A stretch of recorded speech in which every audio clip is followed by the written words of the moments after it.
Antiques Roadshow expert Mark Smith explored the history of the medal collection and detailed why they were of such a high value. After hearing the family's poignant history, he explained the medals would be worth a staggering amount. The guests on the BBC show were delighted but insisted the cherished items would stay in the family.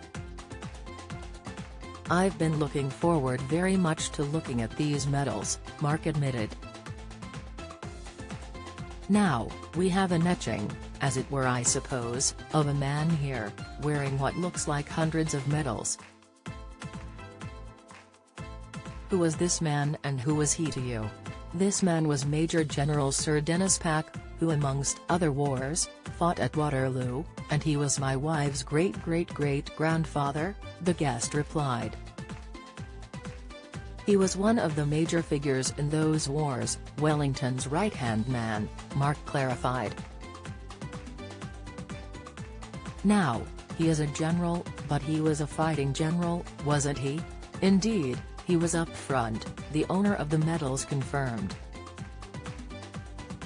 "How many times wounded?" Mark asked.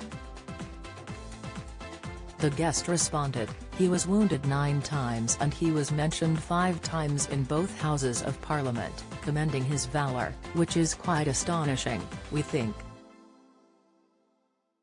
But what we've got here are a set of miniature medals. Now today, miniature medals are worn on evening dress," Mark stated.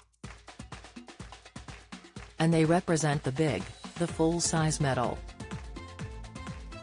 But you can't wear them at dinner.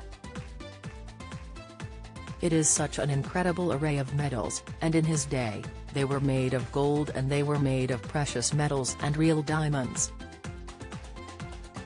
So that thing around his neck is a rare medal in itself, it's the Army Gold Cross. It was given to general field officers, people like Wellington would have one of these. The actual cross itself has the names of 4 battles inscribed amongst the arms, and then the clasps on the ribbon represents another battle. Now, he has the 4 battles on the medal and then he has 7 clasps. There's only 2 men who ever got 7. Has one of them," the military specialist continued. "You have the Order of the Tower and Sword, you have the Waterloo Medal over there, and the representation of the Army Gold Cross with 7 clasps. They are really unusual. They were made by a jeweller called Hunt and Roscoe, so the jeweller himself died in 1823. I think the medals are later, 1870s perhaps." Mark then turned his attention to the all-important valuation of the impressive items. "They are miniatures, they do not command the price of the larger medal. However, easily £25,000 would be very reasonable for that set of medals." "Absolutely delighted," the guest replied. "And of course, they're going to stay in the family, hopefully always." Antiques Roadshow airs on Sundays at 8 p.m. on BBC One.